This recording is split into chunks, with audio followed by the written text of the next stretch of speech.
Hello, welcome to my channel. My name is Denisha, but you can also call me Niche. I am a marketer in big tech, but I'm also the host of the Chroma Radio podcast and the creator of the Chroma Network, which is an online platform for women of color seeking true growth from the inside out. If you're new here, I hope that you subscribe for more image, well-being, and career-based content because we're going to be getting into all of it. Our 20s are such an exciting time. For many of us, we're stepping out on our own for the first time. We're doing this adulting thing. We're booking our own doctor's appointments. We aren't really answering to anyone but ourselves. And for a lot of us, we're managing our money for the first time. We now have access to lines of credit, and we're making way more than we were in maybe our work study jobs or our internships. Our bank accounts are looking a little bit different. But as I'm sure you've guessed, access to credit, unchecked, can quickly turn into a disaster, especially if you lack discipline and self-control. When you think about it, it honestly becomes so simple to just overspend, make bad decisions, and land yourself in a deep hole. So before we even get into all that, in order to mitigate that, here are 8 steps that you can implement today to create better money habits in your 20s.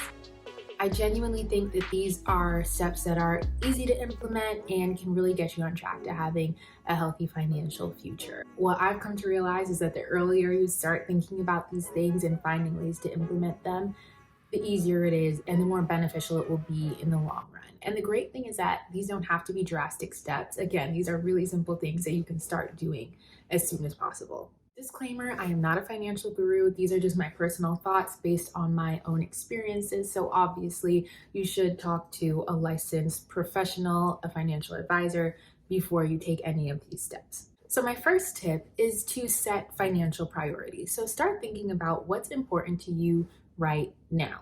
When you get into personal finance or you start taking an interest in it, I know this happened to me. You start reading all the books, you start listening to all the podcasts, you follow all the Instagram accounts, you're on TikTok, and sometimes different people have different opinions and those opinions can sometimes conflict. So now you're in a place where different people are giving you different advice and you don't really know what to do or what steps to take next. What has been most effective for me is to just pick one goal at a time and stick to that. So for example, my current goal is to build a 5-month emergency cushion. I decided based on my finances, my spending, my monthly expenses, that would be the amount of money that I feel most comfortable with having in a savings account without feeling like I'm over saving or not maximizing my potential returns in the market. I already have a 401k through my employer and I have a strategy to contribute the maximum amount for the year in place.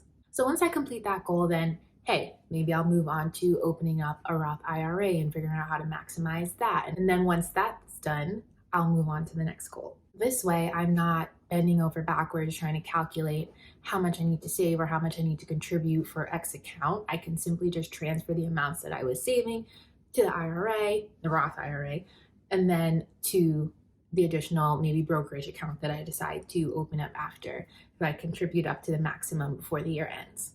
The good thing about this approach to me is that there's always going to be a next step if you're following a set plan and contributing a certain amount of money because there are maximums. So maybe once I hit that maximum, as I said before, maybe I'll open a brokerage account.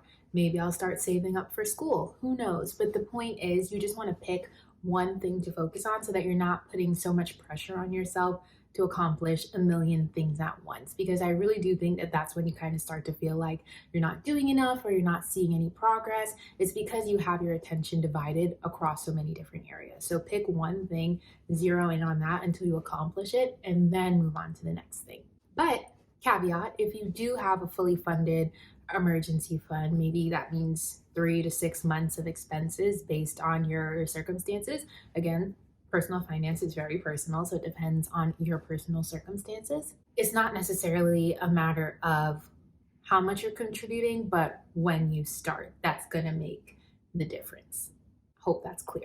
I also do think that if you do have the opportunity to contribute to a 401k through your employer and they're offering you a match, you definitely want to make sure that you're taking advantage of that because it is free money, and sometimes it can even be as much as 50% of your contributions, which way way outbeats the market with an average return of maybe like 7 to 10%, I think it is. So definitely take advantage of that. Plus, as I said before, by starting early, you're giving that money time to compound. So once you're starting in your 20s, you'll thank yourself in a few years when you see how much you've gained just by allowing that money to compound. Tip number 2 is to create a financial plan. Budgeting is something that can feel pretty burdensome to a lot of people. Like if I say that word, your mind's probably going towards you banging out formulas in an Excel sheet. But I honestly don't think that it has to be that way. I don't think it has to be stressful. It can actually kind of be stress relieving or alleviating to know where your money's going and that you have a plan for each dollar that you make. Actually, I think it's a lot more freeing if you're able to build a stable financial habit, have that on autopilot, and then live your life outside of a spreadsheet. Because honestly, being really compulsive isn't good either. I can personally attest to how stressful it is when you're sitting there counting every dollar, marking every transaction. You don't want to have to place that stress on yourself because I feel like thinking about money sometimes can already be stressful in itself. So this creating a plan is all about alleviating that stress and making this whole process easier for yourself. One rule that works for a lot of people is the 50-30-20 rule. So this is where 50% of your income goes to your needs. So think things like rent, any bills, utilities, etc., things that you need and that are essential. You put 50% of your monthly income towards that. 30% then goes to your wants. So that's that fancy wine that you like, clothes, dining out, anything like that. 30% of your income will cover that. And then the remaining 20% is going to go towards paying your future self. So that's you paying down any debt, contributing to your emergency savings account, contributing to your investment account, whichever goal it is that you have at that time, you're going to put 20% of your income towards accomplishing that. My third tip, kind of on the same vein, is to pay yourself first. So that's taking that 20% and making sure that's the first thing that you do once you get paid.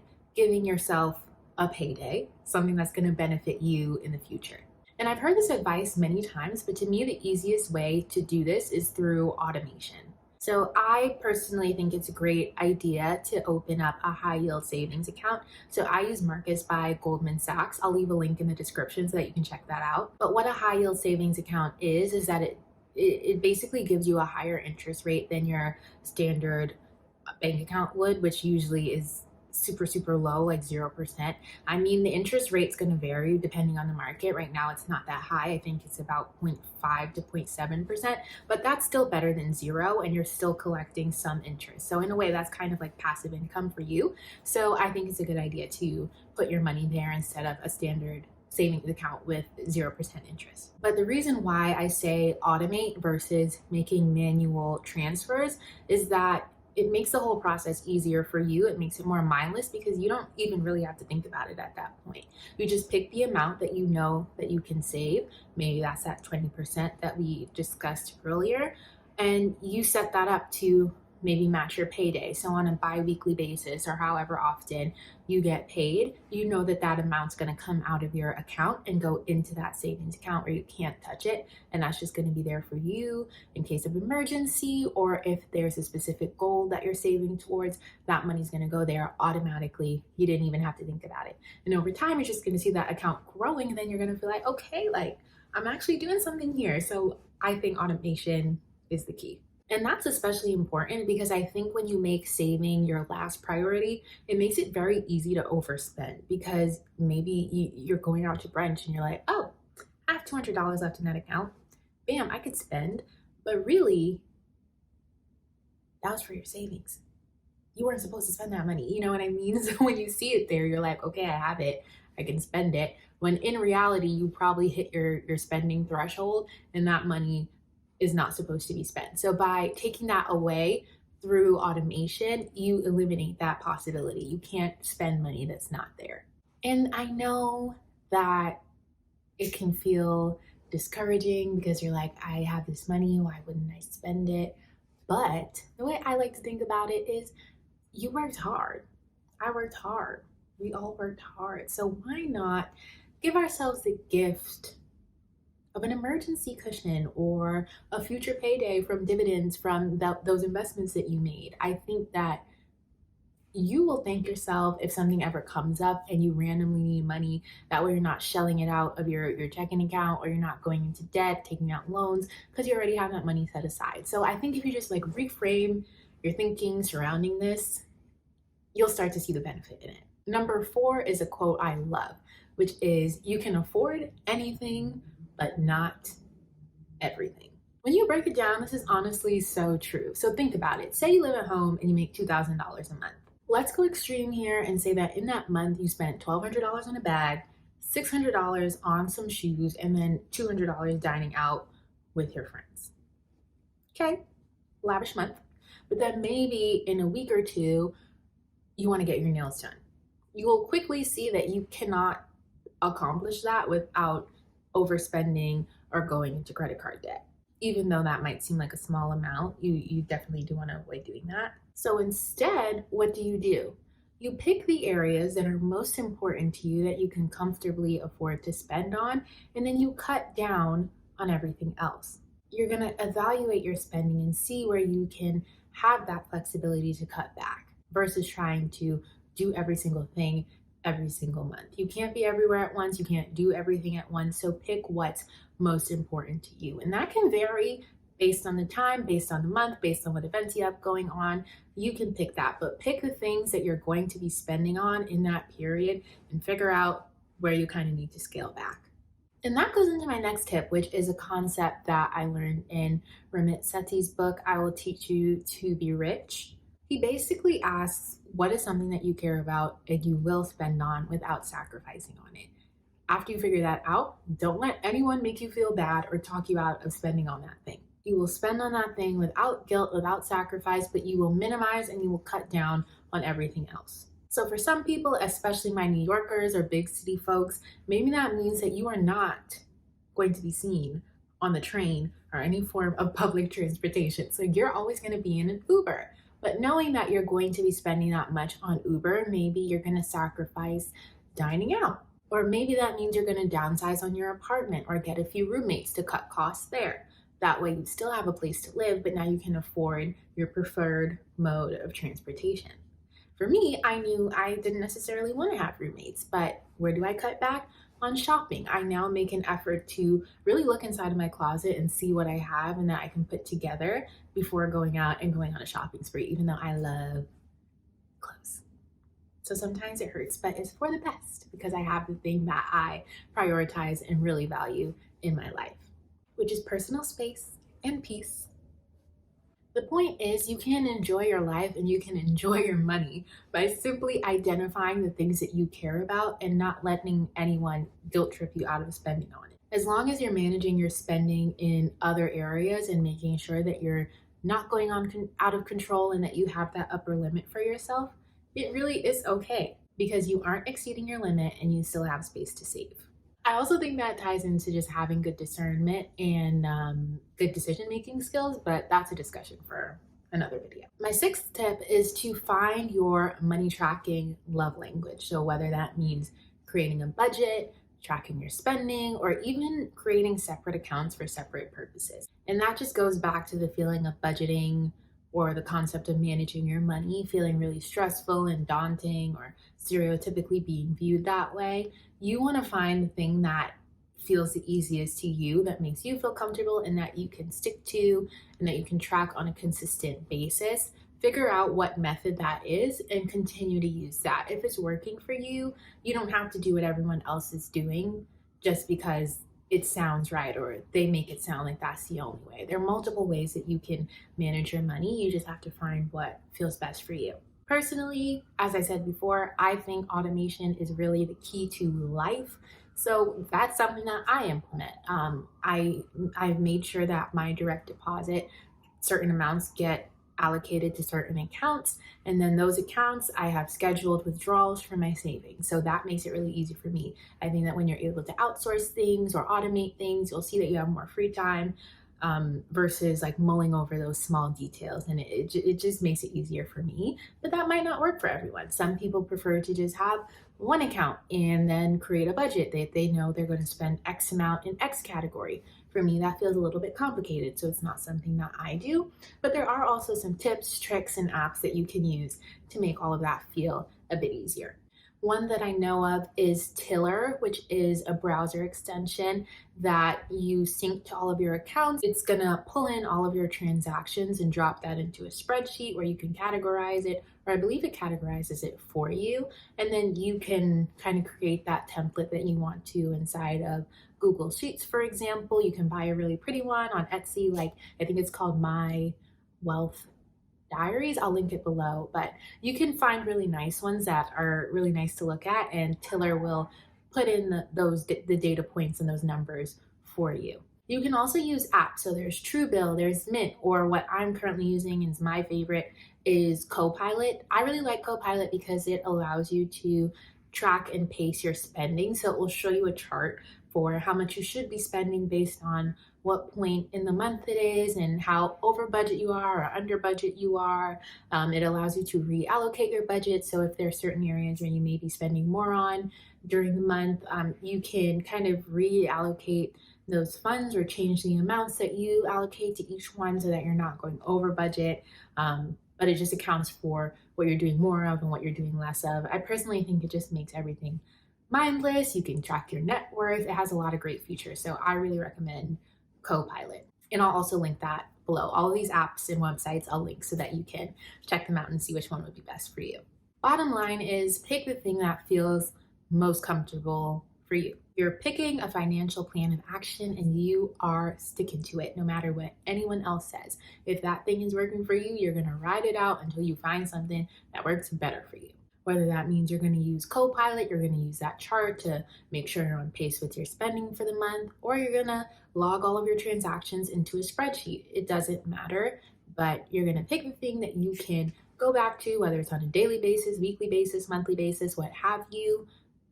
You're going to stick with that. The good thing about starting these habits in your 20s is that you have time to experiment, test things, figure them out, figure out what works for you, what feels best. So don't put too much pressure on yourself. Just start with one thing, see how it goes. If it doesn't work, try something else. You will be okay. My seventh tip or recommendation is to start using sinking funds. I think everything becomes much easier when we put pen to paper and we create a plan. So if you don't know what a sinking fund is, they're one of my favorite tools to make purchases guilt-free. So essentially what it is that you're going to create a secondary account aside from your checkings, which you might use for multiple things. And this account is just going to be dedicated to one specific goal. So maybe you're like, I want to go to Mexico at the end of the year, and that trip's going to cost me $2,000, airfare, hotel, food, whatever. That whole trip's going to cost me $2,000. So you're going to make a separate account that you put a certain amount of money in on a regular cadence in order for you to accomplish that goal by the time that you'll need that money at the end of the year. This is just a really good way to get organized so that your savings progress doesn't get mixed up with other things, and you can just really have a clear idea of how much you have versus how much you need and adjust based on that going forward. This way, when the time comes for you to make that purchase, you can do it with ease because that money is already there for you. You don't have to feel guilty because you're overspending on your credit card or you're taking money away that you might have needed for something else. That money's already there. You just make the purchase and pay yourself back by transferring that money out of that account. You can do this either through your primary bank or you can use an app called Digit, which I personally like just because one, it allows you to create sinking funds for as many goals as you need. But also, if you do have difficulty saving money, this can make that whole thing so mindless because it will do it for you automatically. Like it will monitor your transactions, your spending behavior, and determine how much money it can withdraw from your account without causing you to go into overdraft or missing any upcoming bills. So if saving is something that you struggle with, definitely look into Digit. And again, that'll be in the descriptions that you can sign up. My eighth and last tip is to use credit cards and installments the smart way. I'm gonna make another video on my personal views on installment payments because that's a whole nother topic. But what I will say is there is a world of credit card benefits waiting for you. And in the words of our sage, sweetie, you need to tap in. I'm pretty new to the world of credit card benefits, but what I will say is that just a few weeks ago, I took a trip to Chicago for the weekend. Guess how much I paid for my airfare? $12 round trip. And then like a day before I took the trip, I decided I wanted to upgrade my seat. Guess how much I paid for that? Round trip. $20. So the whole trip cost me $32 for what would have been about a $400 flight. You cannot argue with that. You cannot. And the reason I was able to get that was because I have the Delta Sky Miles Gold card. That was a pretty good starter card for me. It helped me save a lot on airfare, but there are some cards with better benefits. So on an aspirational level, meaning that this is something that I want to work towards getting, that would be the Amex Platinum card or the Chase Sapphire Reserve card.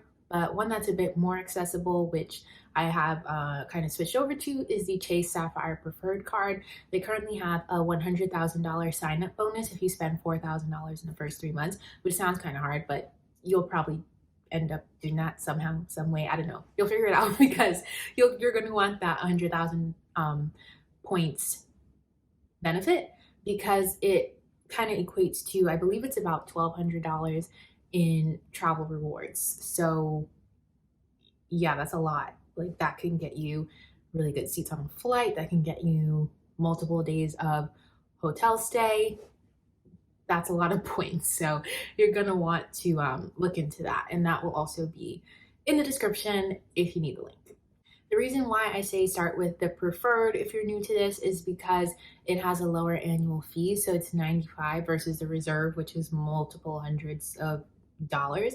The reserve does have better conversion, like you get more points per dollar, which is why I say it's an aspirational card, because it does pay itself back. But if you just want to try this out and see if it's even beneficial to you, the preferred is a pretty good place to start, just if you're not sure of a card that you should try. That's the one that I'm personally trying, but you get a year of Dash Pass, which is for DoorDash, Peloton discounts. You can pay yourself back. So if you spend money at certain stores, you can use the points you get from that to lower your card statement. There's a host of benefits. So I think that's a good place to start if you're looking. Overall, I would just say figure out what things are important to you.